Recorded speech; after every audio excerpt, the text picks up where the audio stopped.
दोस्तों, आज हम जानेंगे कि कौन कौन से काम करने के बाद व्यक्ति के लिए नहाना जरूरी है। तो आइए जानते हैं। आचार्य चाणक्य ने अपनी चाणक्य नीति के द्वारा ऐसी ज्ञान की बातें बताई है जो आज हमारे जीवन में पूरी तरह से लागू होती है। जो लोग चाणक्य नीति का अनुसरण करते हैं उन्हें सुख और सफलता मिलती है।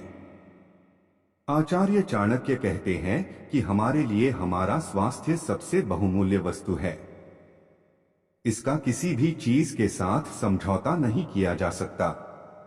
अगर हमारा स्वास्थ्य अच्छा है तो मुश्किल काम को भी आसानी से कर सकते हैं, वही खराब स्वास्थ्य के ऐसा करना मुमकिन नहीं है। आचार्य चाणक्य ने अपनी इस नीति में बताया है कि हमारे लिए नहाना बहुत जरूरी है। अधिकतर लोग सुबह उठने के बाद नहाते हैं, लेकिन इसके अलावा भी कई ऐसी स्थितियां हैं जब हमारे लिए नहाना जरूरी हो जाता है, जो हमारे स्वास्थ्य को अच्छा रखता है और हमें कई बीमारियों से बचाता है। एक, शरीर की तेल मालिश करने के बाद। आचार्य चाणक्य ने अपने इस श्लोक के शुरुआत में ही लिखा है कि हमें अपने शरीर की तेल मालिश करने के बाद नहाना चाहिए। जब भी हम अपने शरीर की तेल मालिश करते हैं, हमारे शरीर में रक्त का संचार तेजी से होने लग जाता है। ऐसे में हमारे शरीर के छोटे छोटे छिद्र खुल जाते हैं। ये वह छिद्र होते हैं जिनसे हमारे शरीर से पसीना निकलता है।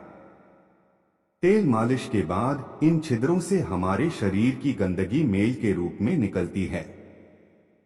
ऐसे में इस मेल को अगर दूर करना है तो इसका आसान सा रास्ता है स्नान करना।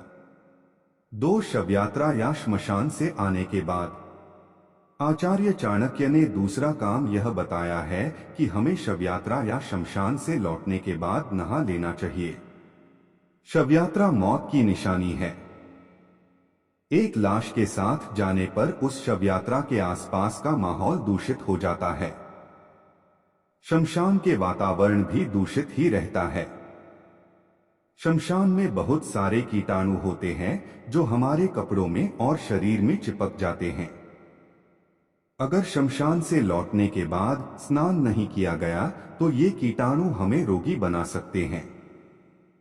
ऐसे में बीमारी से बचने का यही तरीका है कि शमशान या शवयात्रा से लौटने के तुरंत बाद अच्छी तरह से स्नान कर लेना चाहिए और अपने शरीर को स्वस्थ रखना चाहिए।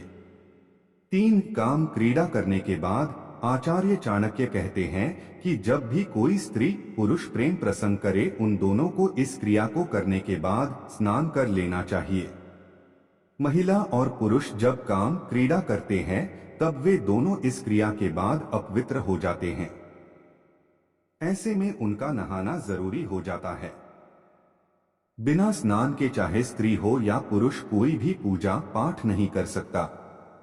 इसलिए जब तक ये नहा नहीं लेते कोई भी पूजा अनुष्ठान नहीं कर सकते और न ही किसी पवित्र जगह पर जा सकते हैं। ऐसे में इससे बचने के लिए जरूरी है कि यह क्रिया करने के बाद नहा लिया जाए। 4, बाल कटवाने के बाद नहाना जरूरी है। आचार्य चाणक्य कहते हैं कि हमें बाल कटवाने के बाद हमेशा नहा लेना चाहिए।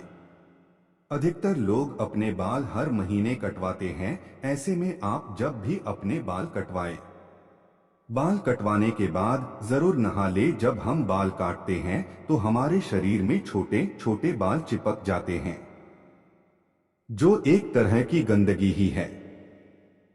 ऐसे में इन बालों को दूर करने के लिए नहाना ही एक रास्ता है। एक बार स्नान करने के बाद इन बालों से भी छुटकारा मिल जाता है। तो दोस्तों, आशा करता हूं कि आपको यह जानकारी पसंद आई होगी। इस वीडियो को शेयर और लाइक जरूर करें। साथ ही ऐसे और भी वीडियो देखने के लिए चैनल को सब्सक्राइब करें और साथ ही एक प्यारा सा कमेंट भी करें। धन्यवाद।